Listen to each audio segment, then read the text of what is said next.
On s'en rappelle tous, le cri d'alerte des hôpitaux lors de la première vague qui craignaient de manquer de place aux soins intensifs, de respirateurs ou de personnel. Les patients sont toujours de plus en plus nombreux dans les hôpitaux. Alors après la problématique du manque de masques en Belgique, vient une nouvelle question. Va-t-on arriver à une situation où les respirateurs artificiels seraient trop peu nombreux ? Depuis plusieurs semaines, le personnel médical appelle à l'aide car il manque de matériel. Mais a-t-on tiré suffisamment de leçons de cette première vague ? On a notamment reçu une question de Christophe qui se demande après la première vague, a-t-on suffisamment préparé les vagues suivantes ? A-t-on réinvesti dans la santé? A-t-on acheté des respirateurs? A-t-on engagé du personnel? C'est vrai qu'on a peu investi dans le système de soins de santé entre les deux vagues. Alors c'est vrai qu'il y a beaucoup de choses qui se sont passées quand même après la première vague, c'est-à-dire qu'on a renforcé les stocks en matériel.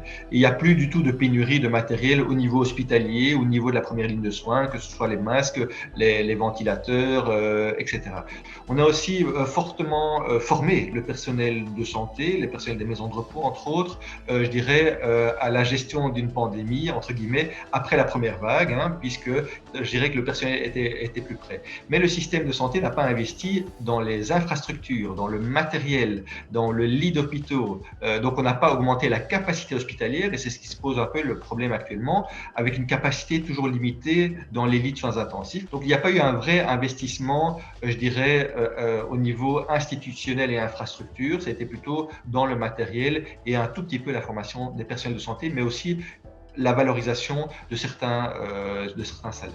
Néanmoins, il est important de mettre en avant que même si des budgets bien plus importants avaient été alloués après la première vague, cela n'aurait pas tout résolu. Les choses sont bien plus complexes, notamment au niveau de la formation du personnel. Le facteur critique reste aussi les ressources humaines. Et donc, vraiment, les infirmiers et infirmières qui travaillent en urgence, en soins intensifs, c'est vraiment des personnes qui sont formées pendant plusieurs années et que c'est une formation qu'on ne peut pas non plus juste répéter dans quelques mois de temps.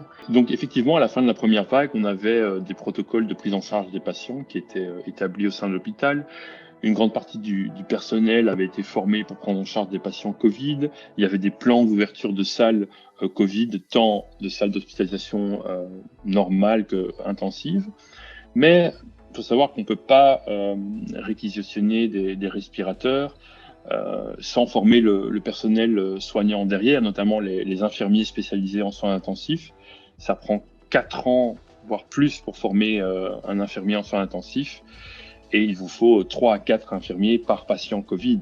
Donc ça, c'était impossible à faire dans les 6 mois entre les deux vagues. Et quid du niveau politique? Nous avons pu confronter le ministre bruxellois de la Santé à ces affirmations. Écoutez-le. La préparation de la deuxième vague a été particulièrement active par rapport au secteur des maisons de repos, qui a été le plus impacté par la première vague. Et donc là, il y a eu des moyens supplémentaires qui ont été octroyés, mais aussi du matériel de protection en suffisance et des procédures.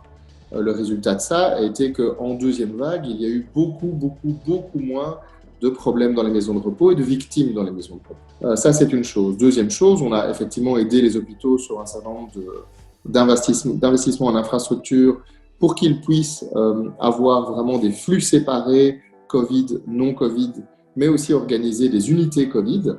Donc les hôpitaux ont été soutenus en ce sens, à la fois par la région sur des budgets d'infrastructure, mais aussi par le fédéral. Donc oui, alors on peut estimer que tout ça n'est pas suffisant, on n'a pas été assez loin, mais pour répondre à la question, oui, il y a eu une préparation d'anticipation de la deuxième vague qui a permis d'éviter une nouvelle catastrophe dans les maisons de repos, ça c'est une chose, et aussi un renforcement des capacités des hôpitaux à gérer les patients Covid. Maintenant, il n'y a pas de miracle.